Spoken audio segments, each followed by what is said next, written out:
Good morning, students. Welcome to BVSR's classroom. నాకు తెలిసినంతలో ఒక ఈజీగా అర్థమయ్యేటటువంటి సబ్జెక్ట్ని నేర్చుకుంటున్నాం. అందుకే మనం ఇక్కడ రాసుకున్నాం చూడండి, కెమిస్ట్రీ చాలా ఈజీ అని చెప్పి. మీరందరూ కూడా ఈజీ ఫీల్ అవుతున్నారని చెప్పి అనుకుంటున్నాను.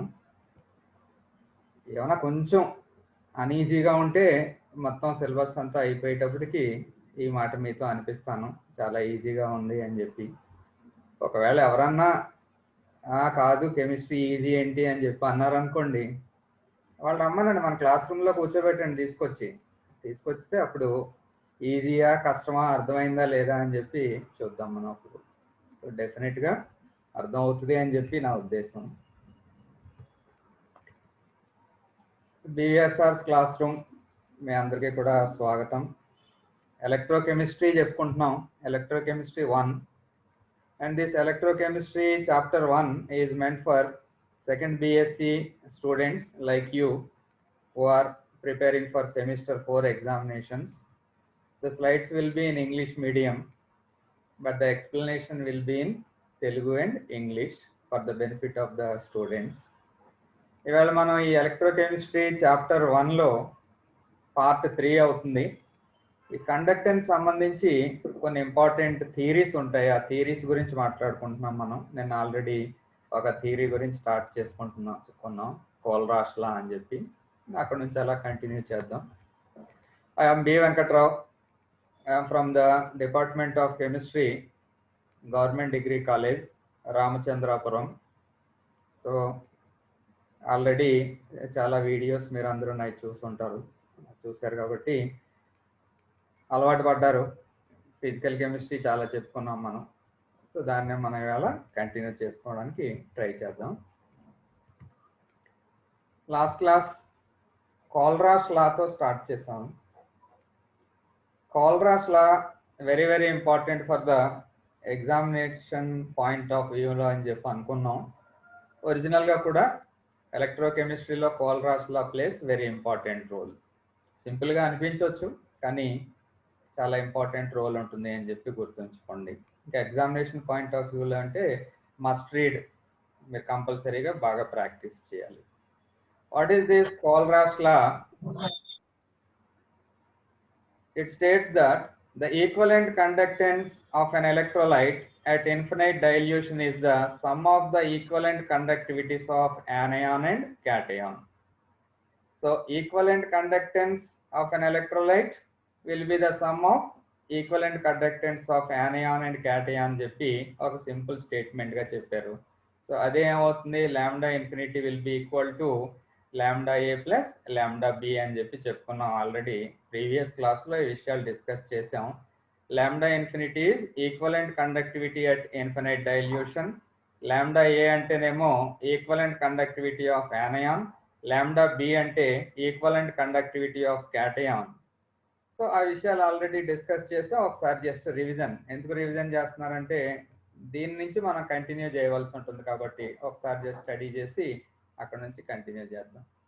అయితే కోల్రాష్ అనే శాస్త్రవేత్త ఆయన చేసినటువంటి ముఖ్యమైనటువంటి ఎక్స్పెరిమెంట్స్ రిజల్ట్స్ ఎలా ఉంటాయి అంటే, కొన్ని ఎలక్ట్రోలైట్స్ని తీసుకున్నారు. ఆ ఎలక్ట్రోలైట్స్లో ఉన్నటువంటి యానయాన్ క్యాటయాన్ పెయిర్స్ని స్టడీ చేశారు. ఆ తర్వాత తెలుసుకున్నది ఏంటంటే ఆ కరెంట్ క్యారింగ్ కెపాసిటీ అనేది ఆ పర్టికులర్ అయాన్ మీద డిపెండ్ అయి ఉంటుంది అనే విషయాన్ని ఆయన ప్రూవ్ చేశారన్నమాట. సో దాన్ని మనం ఇప్పుడు ఒక ఆస్పెక్ట్గా తీసుకుని మన లెసన్ని కంటిన్యూ చేస్తాం. ఈ notice there was a constant different produced in the value of conductivity at infinite dilution అని చెప్పి లాస్ట్ లైన్లో మనం రాసుకున్నాం. ఒకసారి నేను చూపించిందే మళ్ళీ ఒకసారి చూడండి. So electrolyte equivalent conductivity at infinite dilution and temperature ఏమో 298 K అన్నారు. ఆ డిఫరెన్స్ వాల్యూ ఎంత వస్తుందో చూడండి. Cation same, change in anion, రెండు వాల్యూస్ డిఫరెన్స్. లాంబ్డా ఇన్ఫినిటీ దగ్గర ఈక్వలెంట్ కండక్టెన్స్లో వచ్చినటువంటి డిఫరెంట్ 2.06. మళ్ళీ క్యాటయాన్ సేమ్, యానయాన్స్ డిఫరెంట్. ఇక్కడ బిఆర్, ఇక్కడేమో సిఎల్, పైన కూడా B R C L. B R C L combination ఉన్నప్పుడు 2.06 వచ్చింది. మళ్ళీ అదే కాంబినేషన్ వస్తే చూడండి 2.06 డిఫరెన్స్ వచ్చింది. అంటే ఏం తెలుస్తుంది మనకి ఇక్కడ? So equivalent conductance depends on the participatory cations, anions, వాటి మీద డిపెండ్ అయి ఉంటుందని చెప్పి తెలుస్తుంది అనమాట. ఇక్కడ చూడండి సేమ్ క్యాటయాన్ NH4 NH4, ఇక బిఆర్ సిఎల్, డిఫరెన్స్ ఎంత ఉంది? 2.06. అంటే అర్థం ఏంటంటే if cation is kept constant and యానయాన్ is changed, అంటే యానయాన్ చేంజ్ చేసిన తర్వాత కూడా విచ్ యానయాన్, ఇక్కడ బిఆర్ సిఎల్ కాంబినేషన్ కానీ తీసుకున్నాం అనుకోండి, ఆ డిఫరెన్స్ ఎప్పుడు కూడా 2.06 ఉంటుంది అని చెప్పి ఆయన ప్రూవ్ చేశారు. అలాగే ఇక్కడ నెక్స్ట్ ఎక్స్పెరిమెంట్స్లో చూడండి, యానయాన్ కాన్స్టెంట్గా ఉంచి క్యాటయాన్ చేంజ్ చేసుకుంటూ వచ్చారు. బిఆర్ ఇక్కడ BR, NO3 NO3, OH OH, కానీ దేన్ని మార్చారు? Cation. Potassium sodium, potassium sodium, potassium sodium. So potassium sodium use చేసినప్పుడు ఎంత వస్తుందంటే వాల్యూలో డిఫరెన్స్ 23.41, ఇక్కడ 23.41 వచ్చింది, 23.41 వచ్చింది. దీన్ని బట్టి ఏం తెలుస్తుంది? ఓకే, ఏం తెలుస్తుంది మనకు? అర్థమైంది అంటే దేని మీద డిపెండ్ అయి ఉంటుంది కరెంట్ క్యారింగ్ కెపాసిటీ అనేది? యానయాన్ ఆర్ క్యాటయాన్ అనేది. దీన్ని బట్టి కోల్రాస్ లా నుంచి మనం ప్రూవ్ చేయగలిగాం. From the above it is clear that each cation or anion makes a definite contribution to the conductivity at infinite dilution at constant temperature. Kohlrausch law is applicable when the solution is present at infinite dilution and the temperature is kept constant or condition. So Kohlrausch law వస్తుంది అని చెప్పి expectation ఎగ్జామినేషన్లో నేర్చుకున్నారు అంటే ఇంతవరకు మీరు కంపల్సరీగా రాయాలి. అప్లికేషన్స్ అడిగితే రాయండి. ఈ వాల్యూస్ అలాగే గుర్తుపెట్టుకోవాలా అనే విషయం అక్కర్లేదు, మీకు అర్థం కావడం కోసం చెప్పాను. స్టేట్మెంట్స్ అయితే మాత్రం రాయాలి. Next will proceed to applications of Kohlrausch law. చాలా ఇంపార్టెంట్. ఒక 4 అప్లికేషన్స్ ప్రెజెంట్ చేస్తున్నాను నేను, మీరు ప్రాక్టీస్ చేసి గుర్తుపెట్టుకోవడానికి ట్రై చేయండి. Calculation of lambda infinity for week electrolytes. You know very well that what is a weak electrolyte? Weak electrolytes, they have very low ionization. వాటి ionisation తక్కువగా జరుగుతుంది. అయనైజేషన్ తక్కువగా జరిగినప్పుడు లాంబ్డా ఇన్ఫినిటీ మనం డైరెక్ట్గా ఎలా క్యాలిక్యులేట్ చేస్తాం? లాంబ్డా ఇన్ఫినిటీ గురించి మాట్లాడడంలో అర్థం లేదు కదా వీక్ ఎలక్ట్రోలైట్స్కి. Weak electrolytes like acetic acid కానీ, అమోనియం హైడ్రాక్సైడ్ కానీ, ఆ టైప్ ఆఫ్ సబ్స్టెన్సెస్.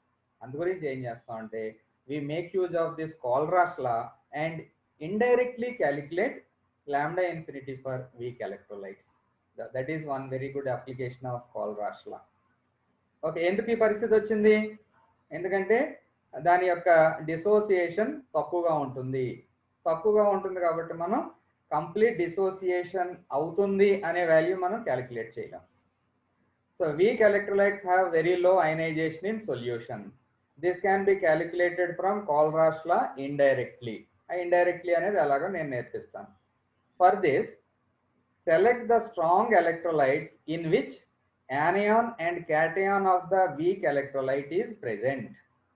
ఏం సెలెక్ట్ చేస్తాం మనం? స్ట్రాంగ్ ఎలక్ట్రోలైట్స్ ని సెలెక్ట్ చేసుకుంటాం. ఎలాంటి స్ట్రాంగ్ ఎలక్ట్రోలైట్స్ అంటే ఈ వీక్ యాసిడ్ లో ఉన్నటువంటి యానయాను క్యాటయాను అందులో ఉండేటట్టుగా చూసుకోవాలన్నమాట. సో మనం దేన్నైతే ఫైండ్ అవుట్ చేయాలనుకుంటున్నామో వీక్ ఎలక్ట్రోలైట్ లో ఉన్నటువంటి యానయాన్ అండ్ క్యాటయాన్ అవే ఆ స్ట్రాంగ్ ఎలక్ట్రోలైట్ లో కూడా ఉండాలి. ఉంటే మనం ఇండైరెక్ట్ గా లాంబ్డా ఇన్ఫినిటీని క్యాలిక్యులేట్ చేస్తాం. Their ionic conductances are experimentally determined and thereby ionic conductance of weak electrolyte can be calculated. Okay, indirect method anamata idi. For example, the equivalent conductance of acetic acid, which is a weak electrolyte, at infinite dilution can be calculated from the conductances at infinite dilutions of HCl, NaCl and sodium acetate. Man target enti? Our target is to calculate the equivalent conductance of acetic acid. కానీ acetic acid is A weak electrolyte. అందు గురించి ఏం చేస్తామంటే indirect గా acetic acid లో ఏ యానయాను cation ఉన్నాయో అవే యానియాను క్యాటియాను ఉన్నటువంటి strong ఎలక్ట్రోలైట్ని select చేసుకుంటాం. ఆ స్ట్రాంగ్ ఎలక్ట్రోలైట్లో ఉన్నటువంటి యానియాన్ అండ్ క్యాటియాన్ యొక్క లాంబ్డా వాల్యూస్ క్యాలిక్యులేట్ చేస్తాం. దాని నుంచి ఇండైరెక్ట్గా వీక్ ఎలక్ట్రోలైట్ ఎస్టిక్ యాసిడ్ యొక్క ఈ లాంబ్డా వాల్యూని క్యాలిక్యులేట్ చేసే పద్ధతి ఇది. సో ఇక్కడ మరి స్ట్రాంగ్ ఎలక్ట్రోలైట్స్ ఏది తీసుకుంటామంటే HCl, hydrochloric acid is a strong electrolyte. అలాగే sodium chloride is a strong electrolyte.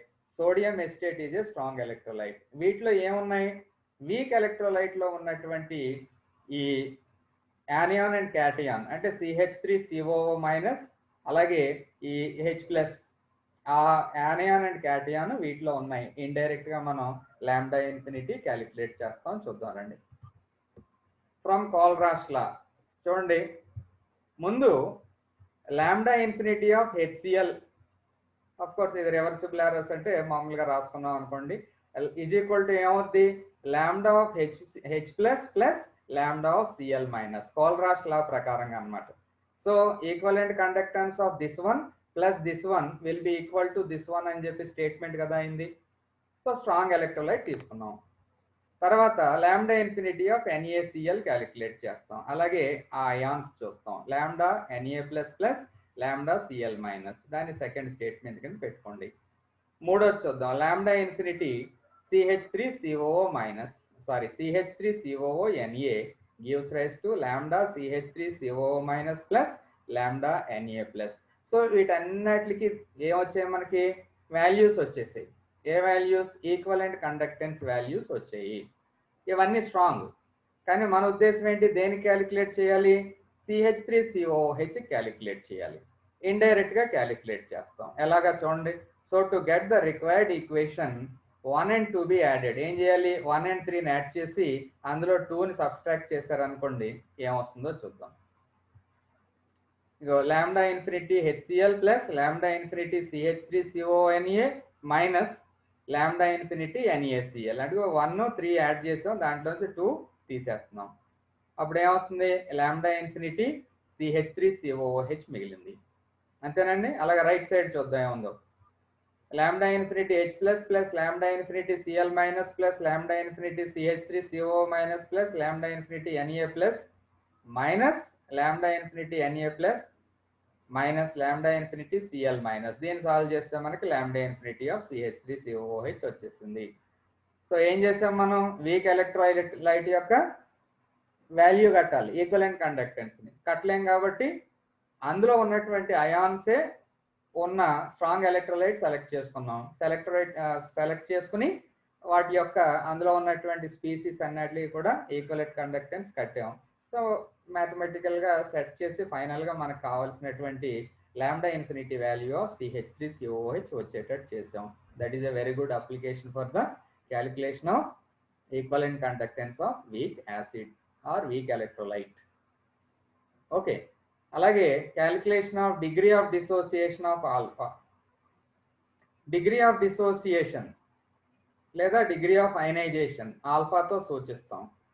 కానీ ఇక్కడ the degree of ionization of a weak electrolyte can be calculated from the relationship alpha is equal to lambda V by lambda infinity. Lambda V అంటే equivalent conductivity at a particular dilution. ఏదో ఒక dilution మనం select చేసుకుంటాం. Lambda infinity is equivalent conductivity at infinite dilution. Lambda V can be calculated experimentally. అది మనం calculate చేసుకుంటాం. Lambda infinity can be calculated indirectly as shown above. ఎందుకంటే మళ్ళీ week ఎలక్ట్రోలైటే. Week ఎలక్ట్రోలైట్కి మనం డైరెక్ట్గా లాంబ్డా ఇన్ఫినిటీ కట్టలేము. కాబట్టి ఏం చేస్తాం? పైన చెప్పిన విధంగా ఇండైరెక్ట్గా లాంబ్డా ఇన్ఫినిటీ వాల్యూ కడతాము.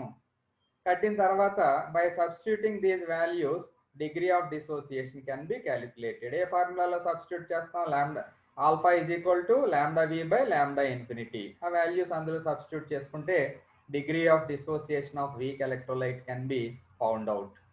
అలాగా జస్ట్ స్టెప్ బై స్టెప్ చేసుకుంటూ రండి.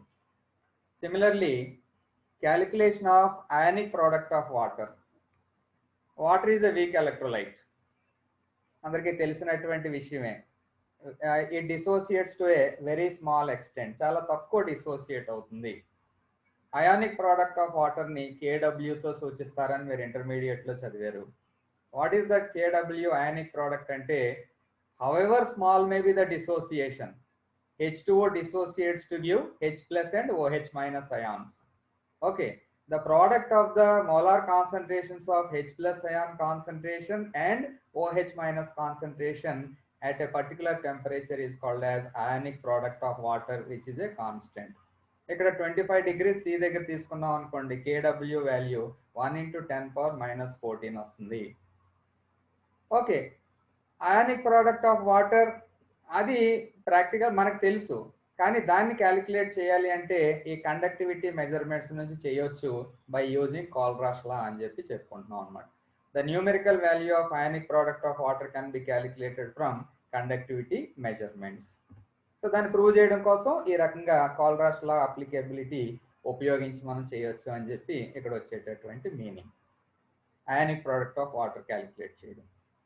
Similarly, calculation of solubility product of sparingly soluble salts. ఇవన్నీ 4 అప్లికేషన్స్ మీకు ఇచ్చాను, దీన్ని కూడా స్టడీ చేసి అవి ప్రాక్టీస్ చేయండి. ప్రాక్టీస్ చేయకుండా ఫాస్ట్గా రాయడం కష్టం అవుతుంది. తప్పులు లేకుండా రాయాలి అంటే నెంబర్ ఆఫ్ టైమ్స్ దాన్ని ప్రాక్టీస్ చేయండి. సో ఇది కాల్రాష్ లా, వెరీ ఇంపార్టెంట్. కాల్రాష్ లా అంటే ఏంటో చూడండి, అలాగే టేబులర్ ఫామ్లో ఎక్స్ప్లెయిన్ చేసిన విషయాన్ని దృష్టిలో పెట్టుకోండి. అప్లికేషన్స్ ఆఫ్ కాల్రాష్ లా మర్చిపోకుండా ప్రాక్టీస్ చేయండి. ఇది అయిపోతే another theory, Arrhenius theory of electrolytic dissociation.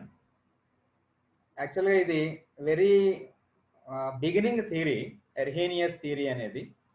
కానీ ఇక్కడ సిలబస్ ప్రకారంగా మనకి కాల్రాష్ లా తర్వాతే ఉంది, ఎక్కడుంటే అక్కడ చెప్పుకుందాం, ఇబ్బంది ఏం లేదు. అర్హీనియస్ థియరీ మీరు లోయర్ క్లాసెస్లో అంటే స్కూల్ లెవెల్లో కూడా యూ ప్రాక్టీస్డ్ దిస్. అదే విషయం మళ్ళీ ఇక్కడ మనం స్టడీ చేస్తాం. చాలా కంఫర్ట్గా ఉంటుంది, పెద్ద ఇబ్బంది ఏమి ఉండదు. To explain the behaviour of electrolytes in solution, Arrhenius proposed this theory. Its main postulates are, ఇక 4, 5, 6 పాస్టులేట్స్ ఉంటాయి, అవి మీరు ఓన్గా రాసేయగలిగే ఇబ్బంది ఏమి ఉండదు. చూడండి ఏమున్నాయి పాయింట్స్ ఎక్స్ప్లెయిన్ చేసుకుందాం. The molecules of an electrolyte undergo spontaneous dissociation in aqueous solution to form ions. ఏంటి అయాన్స్ అంటే క్యాటయాన్స్ అండ్ యానయాన్స్. ఇక్కడ KCl ఇచ్చాం, KCl తీసుకుని అంటే పొటాషియం క్లోరైడ్ తీసుకుని వాటర్లో డిజాల్వ్ చేస్తే ఏమవుద్ది, అయాన్స్గా డిసోసియేట్ అయిపోతాయి, K+ అండ్ Cl-. సాల్ట్ తీసుకుని వాటర్లో వేసాం అనుకోండి, సోడియం క్లోరైడ్ NaCl, వాటర్లో వేస్తే ఏమవుద్ది, Na+ అండ్ Cl- అయాన్స్గా డిసోసియేట్ అయిపోతుంది. అదే ఇక్కడ first statement. Molecules of an electrolyte undergo spontaneous dissociation in aqueous solution to form ions, cations and anions. The fraction of total number of molecules of an electrolyte which split into ions is called degree of ionization, alpha అన్నాం. So alpha అంటే ఏంటి, alpha is degree of ionization or degree of dissociation. Degree of ionisation లేదా degree of dissociation అంటే meaning ఏంటి, total number of molecules నుంచి ఎన్ని molecules split అవుతున్నాయి. పైన చెప్పుకున్నాం కదా, NaCl it splits into Na+ and Cl-. Strong electrolyte అయితే ఏమవుతుంది, 100 తీసుకుంటే 100 మాలిక్యూల్స్ కూడా స్ప్లిట్ అయిపోతాయి, అప్పుడు డిగ్రీ ఆఫ్ డిసోసియేషన్ ఆల్ఫా 100 అవుతుంది. సో అది డిగ్రీ ఆఫ్ డిసోసియేషన్ అంటే 100% డిసోసియేషన్ అన్నమాట. So fraction of total number of molecules of an electrolyte which split into ions is called degree of ionization or degree of dissociation, and it is represented by alpha symbol. అది second point గా రాస్తారు. Third point, the degree of ionization or dissociation increases with dilution until at infinite dilution it approaches unity. ఇది కూడా మనం study చేస్తాం. Degree of ionization or degree of dissociation ఏమవుతుంది, dilution పెంచితే, as the dilution is increased అంటే more and more distilled water add చేశారు అనుకోండి, ఏమవుతుందంటే అయనైజేషన్ ఇంక్రీజ్ అవుతుంది. ఎంతవరకు ఇంక్రీజ్ అవుతుంది అంటే ఇన్ఫినైట్ డైల్యూషన్ దగ్గర ఇట్ అప్రోచెస్ యూనిటీ అంటే 1కి ఈక్వల్ అవుతుంది అనేది థర్డ్ పాయింట్. ఫోర్త్ పాయింట్ చూడండి, at moderate concentrations there exists an equilibrium between the ions and undissociated molecules. Complete soluble కాదనుకోండి, అంటే 100% డిగ్రీ ఆఫ్ డిసోసియేషన్ లేదనుకోండి, అంటే కంప్లీట్గా సాల్ట్ అయాన్గా డివైడ్ అయ్యే పరిస్థితి లేదనుకోండి, అప్పుడు ఏమవుతుందంటే ఈక్విలిబ్రియం ఎస్టాబ్లిష్ అవుతుంది. దేనికి దేనికి మధ్య ఈక్విలిబ్రియం ఎస్టాబ్లిష్ అవుతుందంటే అన్డిసోసియేటెడ్ మాలిక్యూల్కి డిసోసియేటెడ్ అయాన్స్కి మధ్య ఈ ఈక్విలిబ్రియం అనేది ఎస్టాబ్లిష్ అవుతుంది. ఫర్ ఎగ్జాంపుల్, మనం ఇందాక అయానిక్ ప్రోడక్ట్ ఆఫ్ వాటర్ గురించి మాట్లాడాం. Studied about the ionic product of water. అక్కడ అయానిక్ ప్రోడక్ట్ ఆఫ్ వాటర్ గురించి మాట్లాడేటప్పుడు ఏం చెప్పానంటే H2O is a very weak electrolyte, therefore it dissociates to some extent. H2O gives rise to H plus and OH minus. మరి complete dissociation కాదు కాబట్టి equilibrium reach అయిన తర్వాత ఎలా ఉంటుంది? There will be equilibrium between undissociated H2O and dissociated ions, that is H plus and OH minus. అది ఆ point explanation. తర్వాత చూద్దాం fifth point. Electrolytes are two types. అది తెలిసిందే, strong electrolytes and weak electrolytes. What is a strong electrolyte? Strong electrolyte ఏంటంటే కంప్లీట్గా dissociate అయిపోతుంది. Week electrolyte అంటే కంప్లీట్గా డిసోసియేట్ అవ్వదు. దాన్నే మనం ఒక పాయింట్గా చెప్పుకుంటున్నాం. Electrolytes are two types, strong and weak. At moderate concentrations, the degree of dissociation of strong electrolytes like HCl, KOH, KCl. HCl is a strong acid, KOH is a strong base, KCl is a salt, is high. అంటే చాలా high dissociation జరుగుతుంది. While that of week electrolytes like CH3COOH అంటే acetic acid, NH4OH is ammonium hydroxide etcetera is low. అంటే dissociation తక్కువగా ఉంటుంది. అదొక point. Each ion produced due to electrolytic dissociation produces the same effect on colligative property as an undissociated molecule. Electrolytic dissociation జరిగిన తర్వాత ions form అవుతాయి. ఇక్కడ ఈ point ఏం చెప్తున్నారంటే అర్హీనియస్, డిసోసియేషన్ జరగక ముందు అన్డిసోసియేటెడ్ మాలిక్యూల్ ఏ రకమైనటువంటి ఎఫెక్ట్ కాలిగేటివ్ ప్రాపర్టీ మీద చూపించిందో అదే రకమైనటువంటి ఎఫెక్ట్ డిసోసియేట్ అయినటువంటి అయాన్స్ కూడా చూపిస్తాయి అనేది ఇక్కడ meaning. let me recollect what is the meaning of a colligative property. Colligative property is a property which depends only on the number of particles. It depends only on the particles. ఆ particles అనేవి undissociated molecules లేకపోతే ions whatever it may be. So the properties which depend solely on the number of particles are called as colligative properties, and there are four such colligative properties which are called like this: relative lowering of vapor pressure, elevation in boiling point, depression in freezing point, and osmotic pressure. Second year లో మనం అంటే క్రితం నేర్చుకున్న ఈ విషయాల్ని. ఈ colligative properties number of particles మీదే depend అయి ఉంటాయి. అది డిసోసియేటెడా అన్డిసోసియేటెడా దానికి అనవసరం. సో అదే విషయాన్ని అర్హీనియస్ చెప్తున్నారు. Each ion produced due to electrolytic dissociation produces the same effect on colligative properties as an undissociated molecule. So ఆ పార్టికల్ డిసోసియేట్ అయిందంటే దట్స్ ఆల్, ఇంకా అదొక కాలిగేటివ్ ప్రాపర్టీ కంట్రిబ్యూట్ చేసేస్తుంది అంతే. అది డిసోసియేటెడ్ అన్డిసోసియేటెడ్ అనేది అనవసరం. That is the sixth point. తర్వాత పాయింట్ చూద్దాం. The electrical conductance of electrolytic solution is due to the presence of ions. Electrolytic solution మీకు చాప్టర్ స్టార్టింగ్ లో చెప్పాను. ఎలక్ట్రికల్ కండక్టెన్స్ అనేది టూ టైప్స్ అని, electronic, electrolytic. Electronic is due to movement of electrons. మరి electrolytic అనేది ఏంటి? Due to movement of ions. So electrical conductance of electrolytic solution is due to the presence of ions. So అది మనం starting లోనే చెప్పుకున్నాం first class లో. On electrolysis cations move towards cathode and anions move towards anode. అంటే brief గా చెప్పేది ఏంటంటే electrolysis జరిగినప్పుడు అయాన్స్ ఆపోజిట్లీ చార్జ్డ్ ఎలక్ట్రోడ్ వైపుకి మూవ్ అవుతుంది. అంటే for example cations are positively charged, అంటే అది ఎటువైపుకి వెళ్తుంది? నెగిటివ్లీ చార్జ్డ్ ఎలక్ట్రోడ్ క్యాథోడ్ వైపుకి మూవ్ అవుతుంది. anions are negatively charged, therefore they move towards positively charged electrode, that is anode. So oppositely charge ఉన్నటువంటి ఎలక్ట్రోడ్స్ వైపుకి మూవ్ అవుతుంది అని చెప్పి తెలిసింది. ఇది 7th పాయింట్గా ఇక్కడ మనం చెప్పుకున్నాం. సో మీకు ఈజీగా అర్థమవుతుంది. ఒకసారి మీరు రీడింగ్ ఇచ్చి ఎగ్జామ్లో ఒక 5 పాయింట్స్ గుర్తొస్తే 5 పాయింట్స్ రాయండి సరిపోతుంది.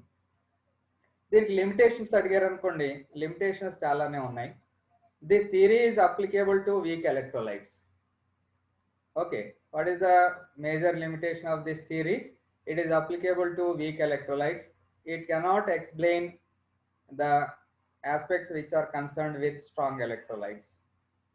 Inkoti, it fails to explain the acidic nature of oxides.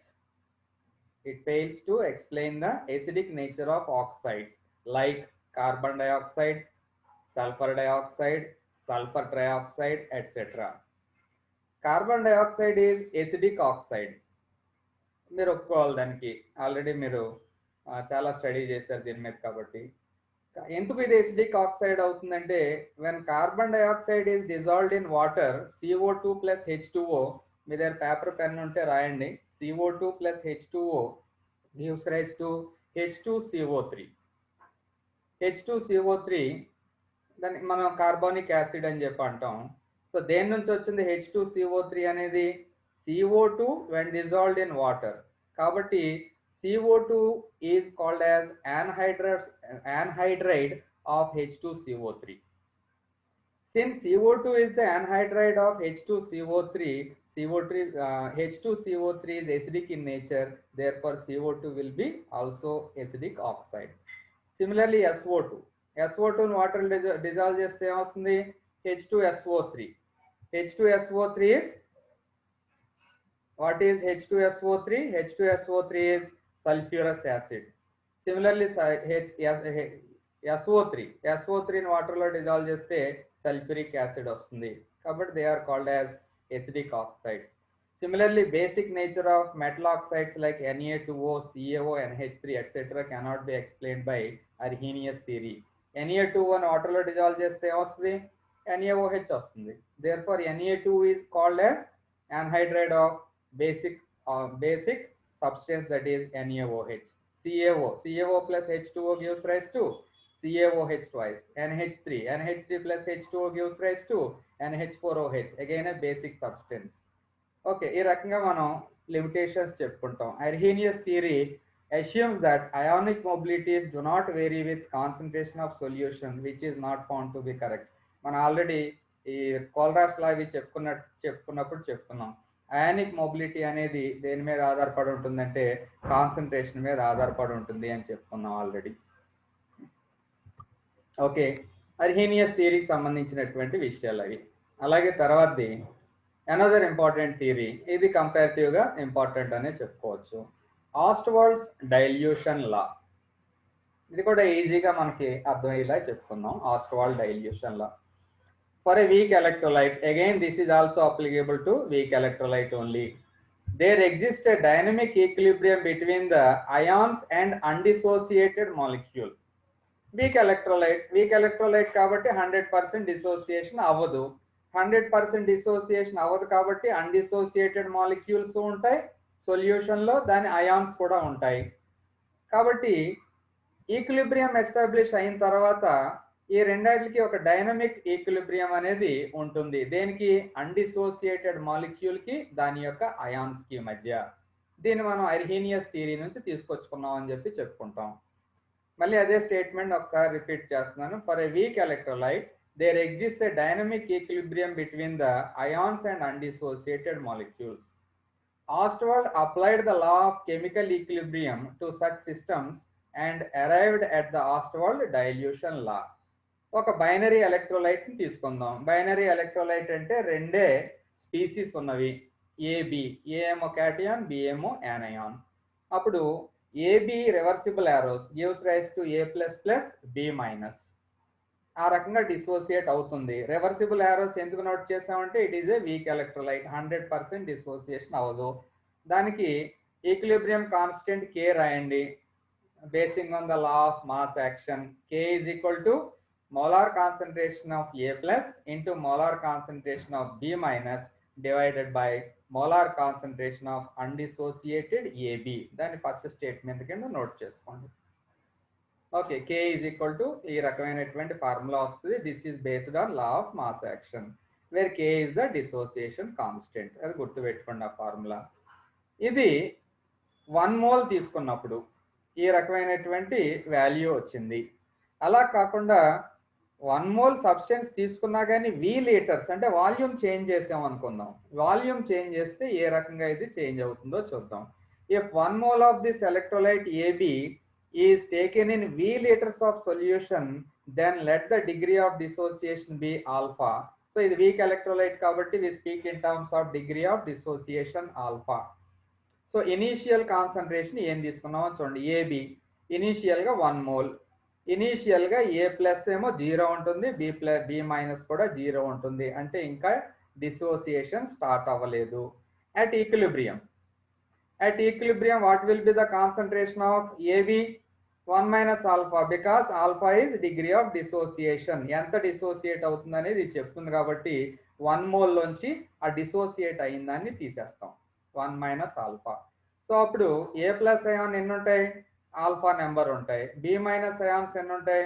Alpha number ఉంటాయి. కానీ ఇక్కడ కాన్సన్ట్రేషన్ అట్ ఈక్విలిబ్రియం గురించి మాట్లాడేటప్పుడు V లీటర్స్ అని చెప్పి అనుకున్నాం, 1 లీటర్ కాదు. కాబట్టి ఏం అవుతుంది? 1 minus alpha by V, ఇక్కడేమో ఆల్ఫా బై V, ఇక్కడేమో ఆల్ఫా బై V అయింది. ఈ వాల్యూస్ని మనం ఈక్విలిబ్రియం కాన్స్టెంట్ ఈ ఈక్వేషన్లోకి లా ఆఫ్ మాస్ యాక్షన్ ద్వారా వచ్చినటువంటి ఈక్వేషన్లోకి షిఫ్ట్ చేయాలి. అలా షిఫ్ట్ చేస్తే ఏమొస్తుందో చూడండి. మళ్ళీ అదే దాన్ని రాసాం. ఫ్రమ్ ఈక్వేషన్ 1 అన్నాం K is equal to molar concentration of A+ into molar concentration of B- divided by molar concentration of undissociated AB will be equal to values రాయండి at equilibrium. Alpha by V అంటే దీని concentration into alpha by V, B- ion యొక్క concentration divided by 1 minus alpha by V అవుతుంది. దాన్ని just మ్యాథమెటికల్గా simplify చేసుకుంటూ వెళ్తున్నాం. Alpha square by V square by 1 minus alpha by V. దాన్ని solve చేస్తే therefore K is equal to alpha square by 1 minus alpha into V అనేది second equation గా రాబట్టాం. Okay, just rearrange చేసాం అంతే, అంతకంటే ఏం లేదు. K is equal to alpha square by 1 minus alpha into V అనే ఫార్ములా తీసుకొచ్చాం. సో ఇదంతా దేని గురించి చేస్తున్నాం మనం? Ostwald dilution law. ఈ Ostwald dilution law degree of dissociation కి అండ్ కాన్సన్ట్రేషన్ కానీ వాల్యూమ్ కి మధ్య రిలేషన్ ని తీసుకురావడానికి ట్రై చేస్తుంది. This mathematical expression representing the variation of degree of dissociation with dilution is known as Ostwald dilution law. So పైన చెప్పినటువంటి ఈ సెకండ్ ఈక్వేషన్ వచ్చింది కదా, K is equal to alpha square by 1 minus alpha into V. This mathematical expression represents the variation of degree of dissociation with dilution. అంటే V మారితే alpha value ఎలా మారుతుంది అనే విషయాన్ని ఎక్స్ప్లెయిన్ చేస్తుంది. సో ఇక్కడ చూద్దాం మళ్ళీ. From equation 2 K is equal to C alpha square by 1 minus alpha వచ్చింది. మరి ఇక్కడ C సడన్ గా ఎలా వచ్చిందంటే, ఇది C అంటే concentration. Concentration is inversely related to volume. Volume increase అయితే కాన్సన్ట్రేషన్ తగ్గుతుంది, వాల్యూమ్ డిక్రీజ్ అయితే కాన్సన్ట్రేషన్ ఇంక్రీజ్ అవుతుంది. కాబట్టి 1 minus V is equal to C. C is concentration అవుతుంది. సో పైన ఉన్నటువంటి ఈక్వేషన్ లో ఏం చేస్తాం మనం? దీన్ని V తీసేసి C పెట్టాం. So K is equal to C alpha square by 1 minus alpha అవుతుంది. దాన్ని ఏమో థర్డ్ ఈక్వేషన్ గా గుర్తుపెట్టుకోండి. అట్ మోడరేట్ కాన్సన్ట్రేషన్స్ అంటే చెప్పుకోదగ్గ కాన్సన్ట్రేషన్ ఉందనుకోండి, the degree of dissociation alpha is very small. అంటే ఆల్ఫా వాల్యూ బాగా తక్కువగా ఉంటుంది, degree of dissociation. Since the alpha value is very less, that is 1 minus alpha is nearly equal to 1. Therefore అప్పుడు ఆ 1 minus alpha ఈ value ఏదైతే ఉందో దాన్ని తీసేసాం అనుకోండి, K is equal to C alpha square అయింది. లేదా alpha is equal to square root of K by C, that is the fifth equation. లేదా alpha is proportional to 1 by square root of C concentration, లేదా alpha is proportional to V. Okay, so అంటే మనకి ఏమర్థం అవుతుంది? Degree of dissociation alpha is inversely proportional to concentration, కానీ directly proportional to volume. ఫైనల్గా ఈ relation తీసుకొచ్చాం అనమాట. Degree of dissociation is inversely proportional to concentration, directly proportional to volume. అంటే వాల్యూమ్ అంటే డైల్యూషన్ పెరిగితే డిగ్రీ ఆఫ్ డిసోసియేషన్ పెరుగుతుంది, concentration పెరిగితే డిగ్రీ ఆఫ్ డిసోసియేషన్ తగ్గుతుంది. ఆ విషయాన్ని ఆస్ట్వాల్డ్ డైల్యూషన్ లా నుంచి ప్రూవ్ చేస్తున్నాం. లేదా alpha is equal to square root of K into V, where K is a constant. So ఇప్పుడు ఆల్రెడీ నేను చెప్పేసిన దాన్నే స్టేట్మెంట్ స్టడీ చేస్తాం అన్నమాట. Therefore, for a weak binary electrolyte with small degree of dissociation alpha and 1 mole electrolyte, the degree of dissociation alpha is inversely proportional to the square root of the concentration, or alpha is directly proportional to the square root of volume in liters. Final గా అంటే ఆస్ట్వాల్డ్ dilution లా మీకు నచ్చితే ఇదే statement ని starting లో రాసినా కానీ ఏమి ఇబ్బంది ఏం లేదు. Inversely proportional to the square root of the concentration, or it is directly proportional to the square root of volume. ఏది degree of dissociation alpha.